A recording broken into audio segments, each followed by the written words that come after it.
Erik Edmitsi Business Freedom koolitusel õppisin ma, et turundajatena võitleme me põhimõtteliselt 10% peale kogu turupotentsiaalist.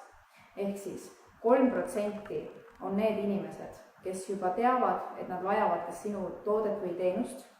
7% on need, kes on peagi ostmas või sinu tooteid või teenuseid või neid vajamas. 30% on need, kes isegi ei ole teadlikud sellest teemast, millega sina tegeled või et tal võiks niisugust toodet vaja minna või teenust vaja minna. Järgmised 30% on need, keda üldse ei huvitagi need tooted või teenused, ütlevad, et minu jaoks seda ei ole vaja ja mind jätab see jumala külmaks. Ja viimased 30% on siis need inimesed, kes on täielikult vastased.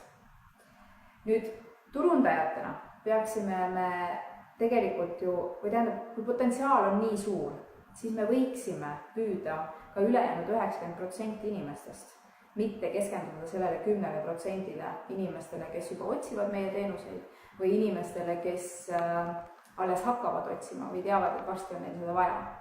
Pigem võib-olla, mida teed täna sina selleks, et leida tähelepanu nendelt inimesed, kes sinust ei tea, kes sinu teemad ei huvita või kes on täielikult vastased. Kui sa saad vastased omale punti, siis sa oled võitnud endale täielikud fännid.